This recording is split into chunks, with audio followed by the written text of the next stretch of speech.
All right. Well, hey, everyone. I am Scott King, and I'm joined today by our chief data scientist at Krista, Luther Birdzell. Luther, how are you? Hey, very well, Scott. Great to be here. Hey, glad to have you. Today, we're going to talk about how to intelligently invest dollars and data into machine learning and AI. Luther's going to tell us how to get most out of our budget, some steps that we can go through to evaluate, what's real AI, how to look at it, how to understand the quality of responses and the trust in AI.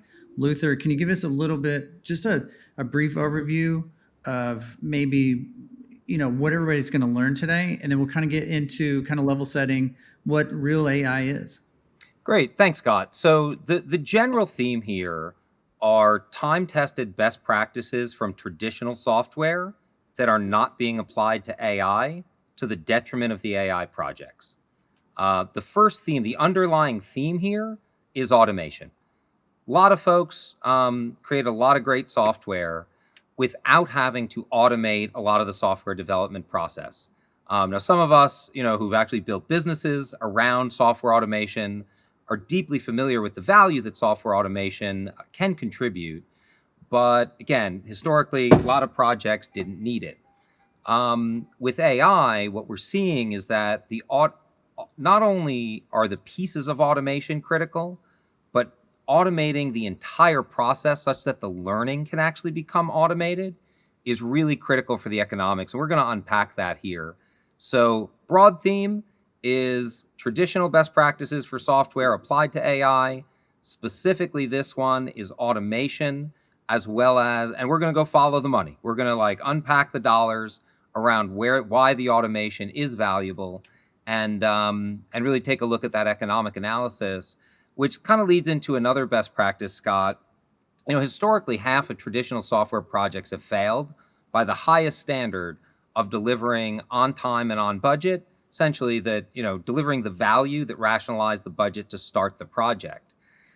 In my experience over the past 25 years, Scott, the projects that model the economics, set economic goals, and then manage to those economic goals throughout the software project are disproportionately in the winner's circle, in that half of projects that are delivering on time, on budget.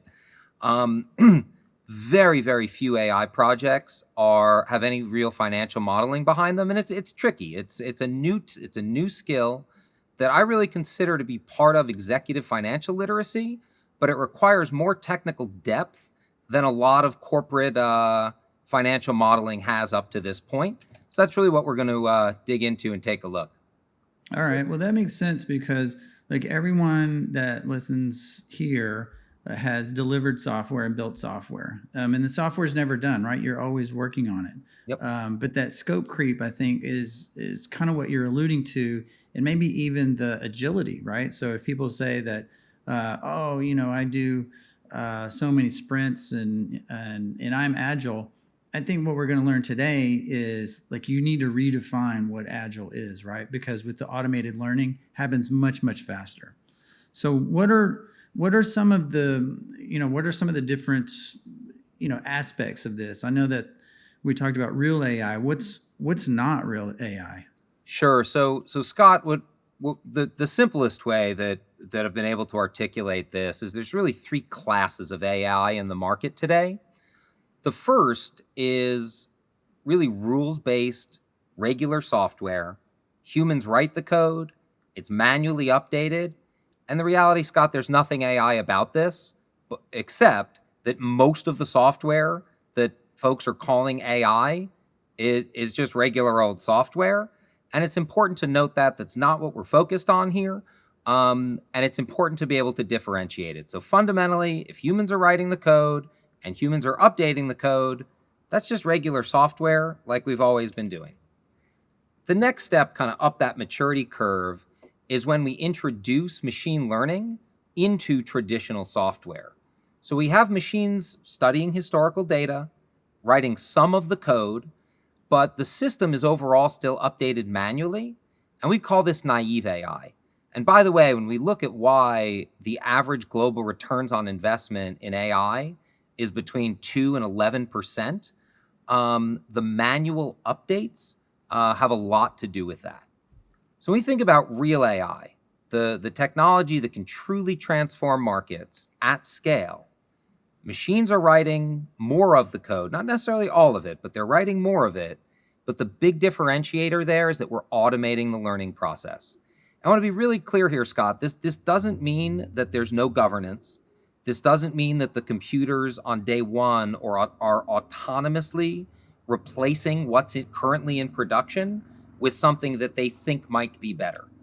What it really means is that instead of, we had a data science team do phase one of the project.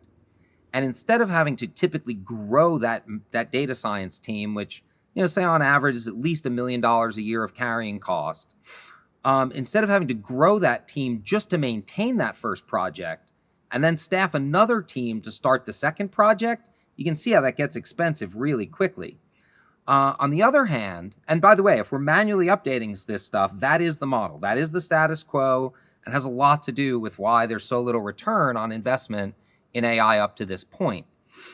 The alternative is that we have one data science team, they do the first project, but we automate the learning process so that instead of those data scientists and software engineers collaborating to manually continue to update the system, data science team one can start working on project two and maybe have 5 to 10% of their time spent evaluating models that are built automatically by the system using the new data that's flowing through it, and then suggest it when the software and this is really AI to implement AI, when that AI believes that it has trained new models with new data that are more accurate than what's in production, it presents those models to a human data scientist, to a subject matter expert for evaluation before it's presented or before it replaces what's in production. And Scott, we think about our much broader theme at Krista of enabling, kind of changing the author dynamic, right? Kind of democratizing that authorship, shifting folks away from manually doing it to relying more heavily on automation, and then just being able to elevate folks who are, in the trenches doing all this manual work up to the reviewer level.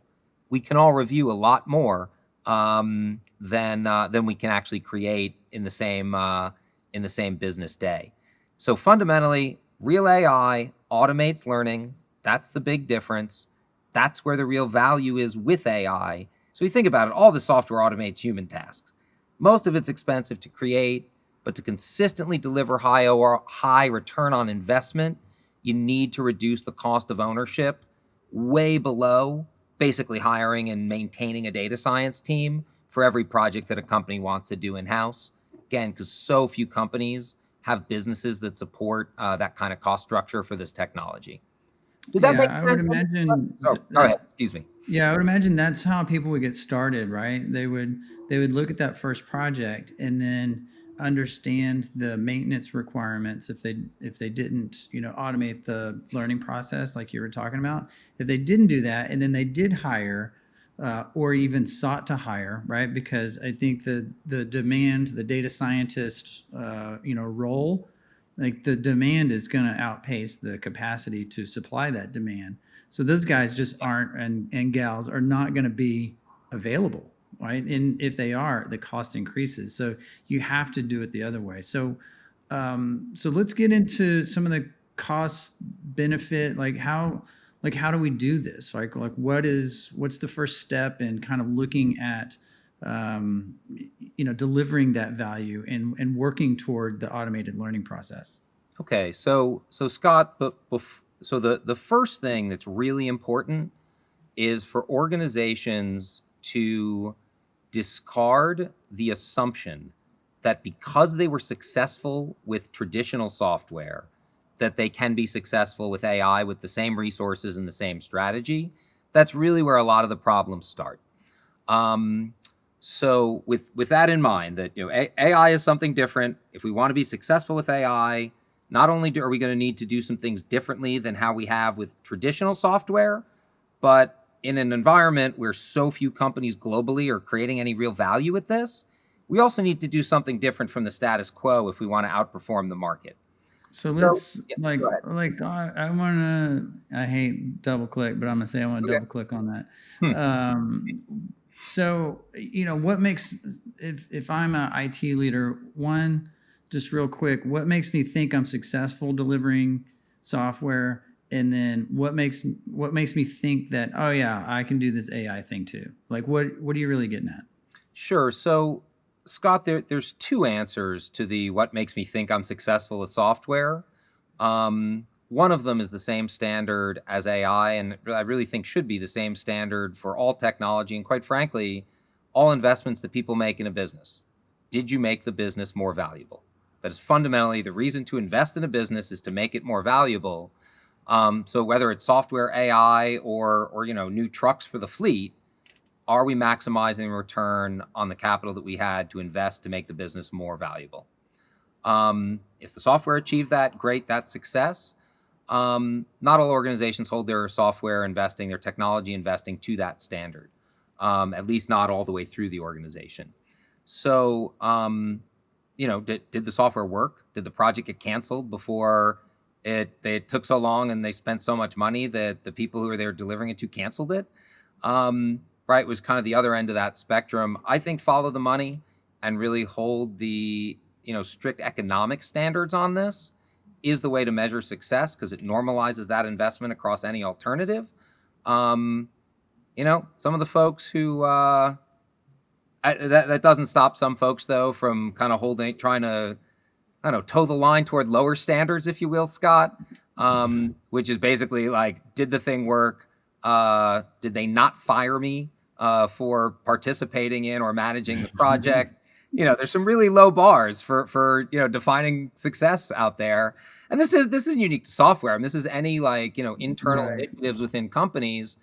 When we, in the absent financial discipline to translate whatever it is that we're doing into the language of the business, the dollars and cents, look, we make up all kinds of crazy we rationalize failure as success in all kinds of crazy ways. Yeah, yeah. I mean, the answer is going to be different for everybody, right? But I just want to make sure that everyone understands that, like this is not easy, right? So because you're talking about big budget dollars and big projects, and the risk level is lower and higher depending on where you get started. But I just wanted to make sure and really discover that, hey, this is tough, right? The not get fired is, I didn't expect you to say that. Yeah, that's a pretty low bar. We're not going to use that, but let's follow the money. Okay, good. So that's the high bar. I really think that's the gold standard of, were we successful? Did we create value at scale? Can we do that consistently? That's really being successful with software. So the first step, and again, being specific to AI here, although a lot of this does generalize to any kind of investing, is that if we look at our value analysis cost benefit slide, and this is kind of starting at the end of the story, there are a couple of key thresholds, Scott, that we want to identify.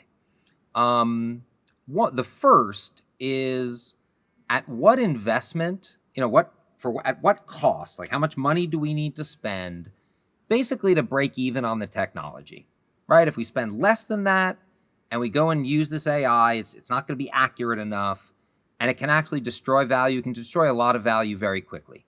So it's really important to know kind of where that initial threshold is. And this is the initial accuracy threshold at which machine learning and AI can start making a positive economic contribution to the business. And Scott, absent this analysis, I have seen over and over and over again the emotional rationalization of, this is an important business, this is an important decision, we wouldn't possibly consider using machine learning or AI that's not at least 90 or 95% accurate. Their baseline on accuracy in that decision that's made manually today might be 60%. It might cost an inordinate amount of money to arrive at all of those, those 60% of, say, accurate answers and all those 40% inaccurate ones. So not only is it disconnected from the baseline, but it's really just fully disconnected from reality. And what they wind up doing is spending a huge amount of money, charging right past the points where the spending threshold, the investment thresholds at which they would have really created value for the business, and spending so much chasing accuracy that they don't have today and that they don't need anything near to create real value for the business, and they just wind up way overspending. And the piece to consider there is that the cost curve is very nonlinear as it relates to accuracy. So I'm just going to use some round numbers. If it costs like $100,000 to get a model that's like 50% accurate, and like 500,000 to get to 60, and maybe $1 million to get to 70, it can become 10 million or sometimes even like 100 million to get to 90 or 95%. So you get that really steep nonlinear cost curve chasing that really, really high precision, which a lot of problems don't even support at all, at the expense of knowing where the minimum investment threshold to break even, ideally going a little bit past that in phase one, getting that positive value contribution, both in cost savings and value creation, deployed to production at that economic threshold. And when we follow the money, it keeps our emotions out of this.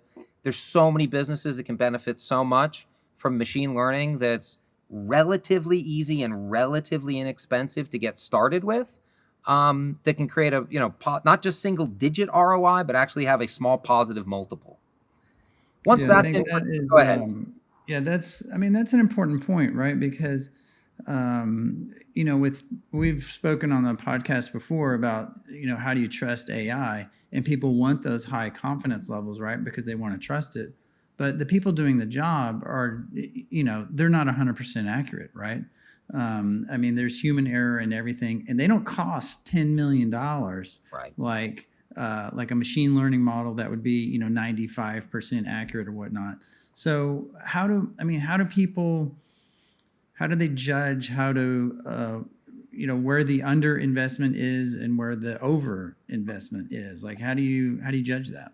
Sure. So, Scott, the next point on this is the slide that says model performance report and step one. And the data science team is going to use data that the organization has from what they've done in the past, the historical data. They're going to try a bunch of different configurations of that data. They're going to try different algorithms, train different models, and they're going to surface some models that perform better than the others. And it's generally the average performance of those models that we're going to use to select kind of the best average performing model, and we're going to measure. We're going to actually quantify how much that model gets wrong and how much that model gets right using data that model's never seen before. So when the data scientists are kind of training this, getting started with this, we use typically about 80% of the data. It can vary depending on the data set size, but generally you train the models on 80%, and then you do blind testing with about the other 20%. So it's the blind testing, and then just what do we get right and what do we get wrong, and that's there's always color-coded reports and things that the data scientists send, but this is where the disconnect starts, and this is where the new learning, really at the executive level, has to happen for economic modeling of AI to become more mainstream.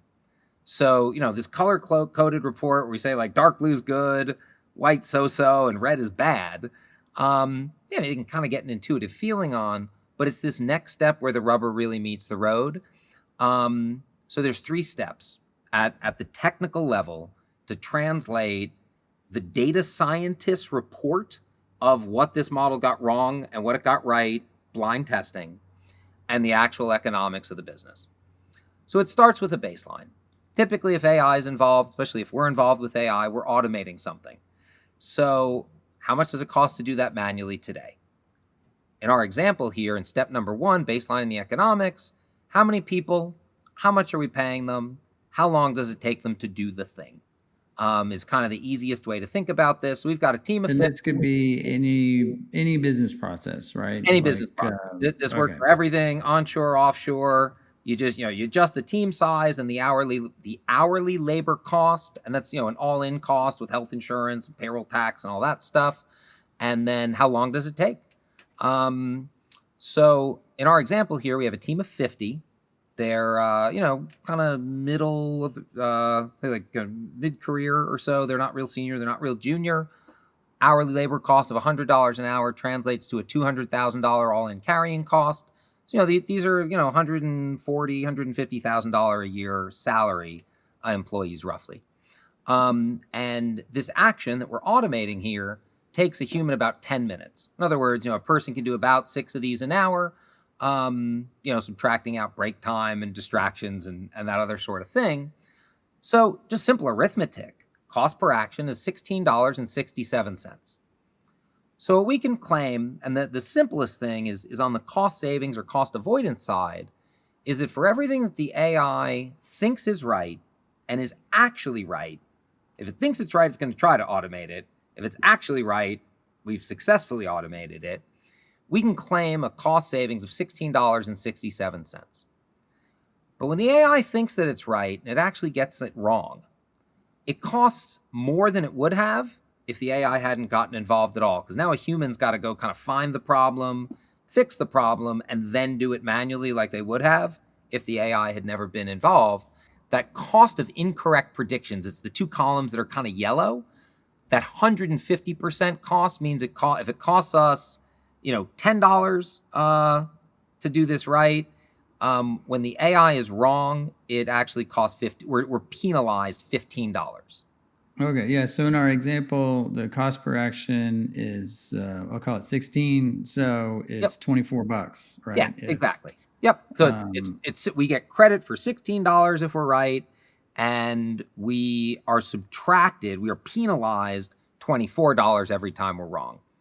What is that? Is the 150%? Is that industry? Is that something that That was like? Scott. That was specific to the customer that we were working with here, and Okay. specifically, this is around Krista's AI email reader. Is actually what this is like. These are won't name the customer, but these are pretty real numbers from a call center that has 50 people, 50 U.S. resources. This is kind of like more advanced support, very expensive. Reading these requests for customer service, customer support on their products on kind of a constant basis, and at $10 million a year, they do a lot of this. Yeah. Wow. Okay. And then the graph, the translate model performance to dollars, the annual savings. How are you calculating that? Yeah, so Scott, the first step was the baseline, real easy, simple arithmetic. We've covered the piece about there's this extra penalty for being wrong, and I think got the general concept.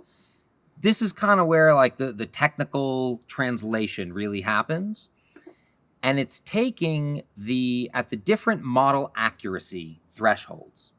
The prediction confidence is how accurate the model thinks it is. The percent correct is how accurate the model actually is. So we want to confirm using real data from the model in a test set blind testing of 400, in this case, emails. With the model thinks that it's going to get 90% of these right. There are 219 of that 400. The model thinks it's going to be 90% right about. So that's the subset. That's why the prediction numbers go up as the prediction confidence or kind of the required accuracy goes down. Now the percentage that we're getting right, the number of correct predictions, we also see we get 205 of 219 right at 90%. So a lot of positive contribution, very little negative contribution.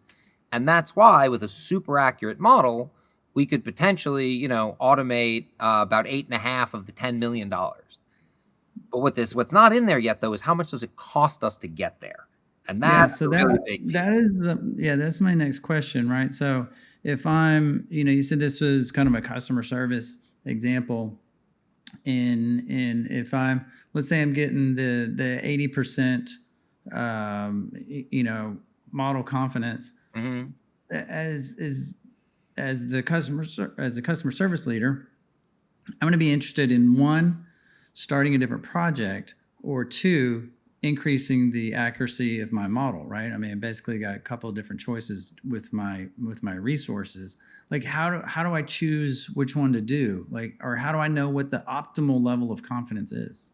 Sure. So, so Scott, and the simple answer is that you have to overlay the cost data onto the value creation or cost Yeah. savings at different accuracy thresholds or at different automation thresholds.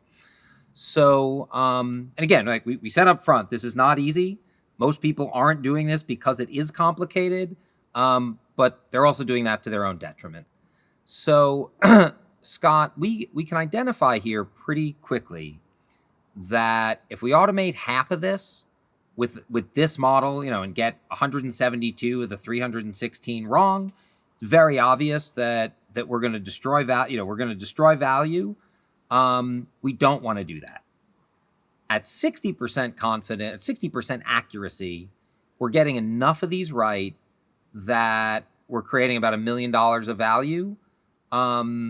So if we can create $1 million of value for less than $1 million investment, especially less than $500,000 investment, 2x, get multiple X ROI, Yeah.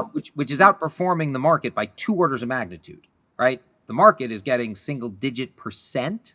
And if we're getting single digit X, we're outperforming by, 100x, 2 orders of magnitude, which is fabulous. So from this analysis alone, we can see that if we really believe that we can do that for, say, less than 500 grand, especially less than $1 million, we should do it.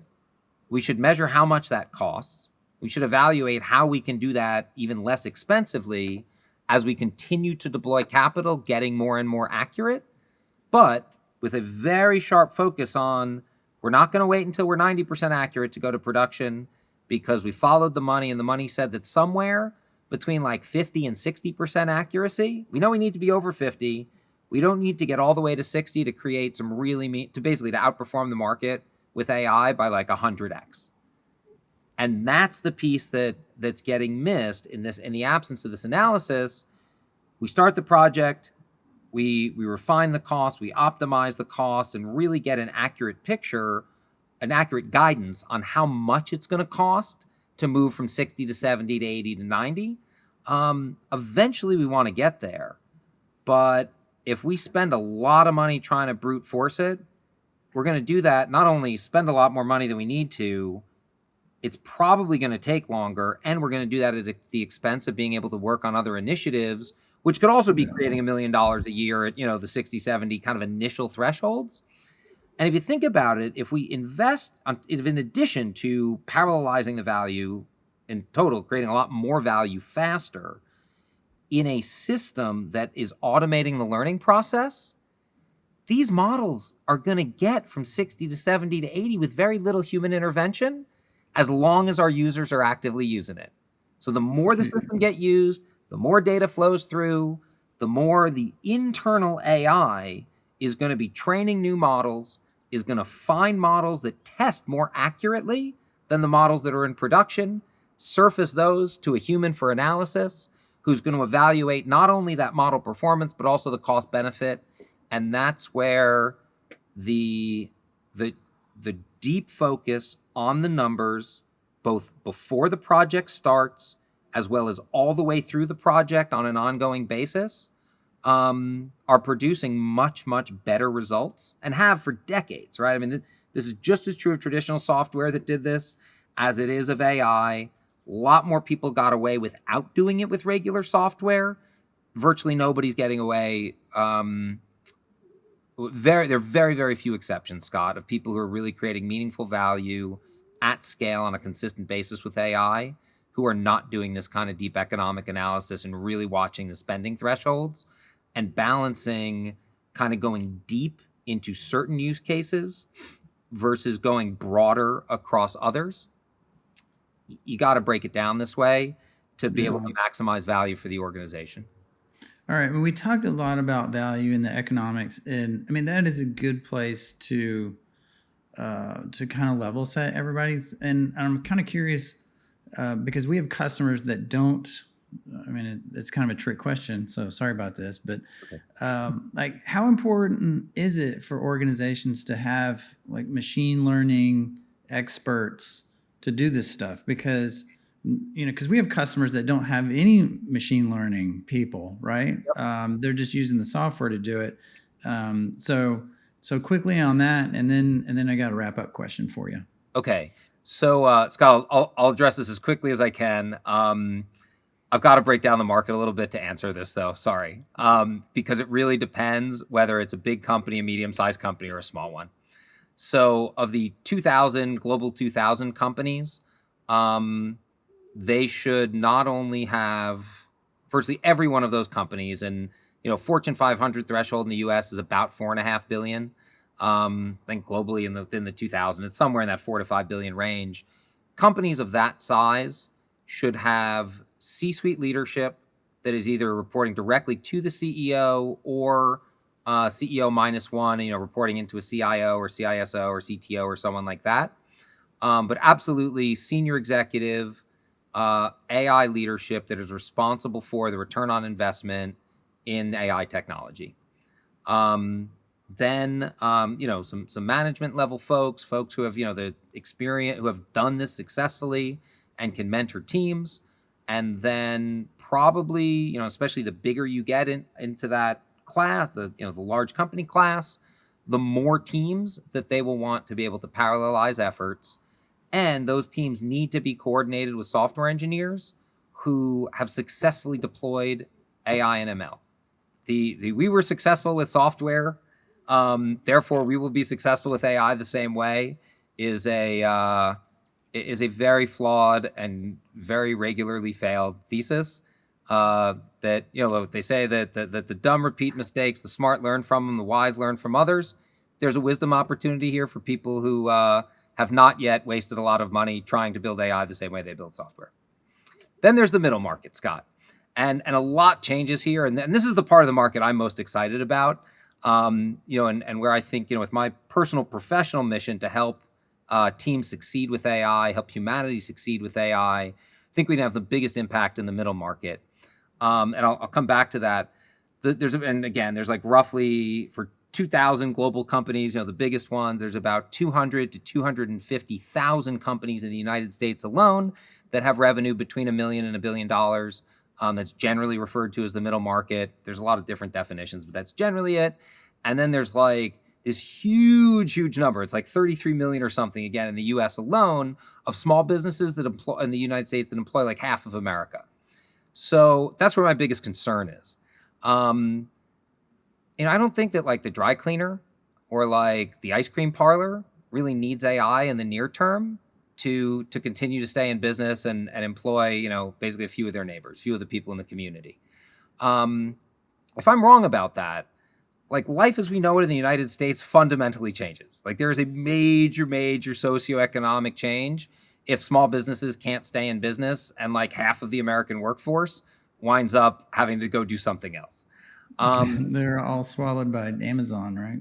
Yeah, and there's going to be a little bit of that, but Yeah. at least I think like the local businesses that I frequent, Scott, I really believe are going to be there like for the foreseeable future. I can't predict 10, 20 years what's going to happen, but kind of through this like AI cycle, many of those businesses will be fine. But in the middle, you've got this real tough thing. You've got a lot of businesses that will not survive if they do not succeed with AI. You have some businesses that if they are able to succeed with AI will become large businesses and really take over market segments and, potentially even add other markets and, really become large players. But none of those companies have the balance sheets to kind of flex to brute force AI the way a lot of the big players do. And, even within the global 2000, you've got, $4 or $5 billion companies at the bottom. My data is a little old on this, but it's like over multiples, hundreds of billions of dollars of the companies at the top. Like Shell, there's a handful of those energy companies, a few others. Those are like multiple hundreds of billions of dollars, which just it creates, there's optionality there, even within, the big guys, that the very, very big Right. guys have, the little guys don't. For the middle market, for the medium-sized guys to succeed, and they have to succeed or they will disappear, they have to do this much cheaper than really anyone's been able to do this with up to this point. And to do this cheaper, they've got to heavily, heavily leverage automation, more heavily than it's ever been leveraged before. Because to automate the learning process, right, enables you then to do like multiple projects with one data science team. And the lower middle market companies might, they don't have the balance sheets, they don't have the capital to staff dedicated teams, but kind of the middle and upper middle market companies do. The ones that are really going to succeed are the ones that can staff like one or two teams that can do like 5 or 10 projects. And the only way you get there is automating the only way you can get to automated learning, you have to want to automate every single step of the process, including connecting the AI with the business in a way that it can capture both the inputs and the outputs. So if you had, intelligent automation software, for example, that could own the outcomes such that it was aware of what was going in and aware of what was going out, and could even interface with humans when it needed to, not only do you have great audit records for your GRC requirements, but that exact same data can be used to automatically continue to train the machine learning and AI that's currently in production, enabling essentially then AI to lead the ongoing optimization of the AI by making suggestions that only take that one data science team a few minutes here and there to evaluate, is this new model that's being suggested to me better than what's in production? If it's not, they move on. If it is, maybe they start a short approval process to automate the deployment into production. Completely different cost basis, completely different economics. And let's also note that company gains momentum by creating high return on investment with their AI projects. The cost savings and value creation that they contribute to the business with those projects is then what funds the other projects. So they can actually then start growing AI teams, growing data science teams, using like house money, right? It's part of the value that they've created with the technology already. But you don't get there unless you have the automation to keep the cost of ownership low enough to be able to actually capture those return on investments. I really appreciate your time, Luther, and thanks everybody for joining us. Hey, Scott, thanks so much. Let's do it again soon. All right, we will. Thanks, everybody.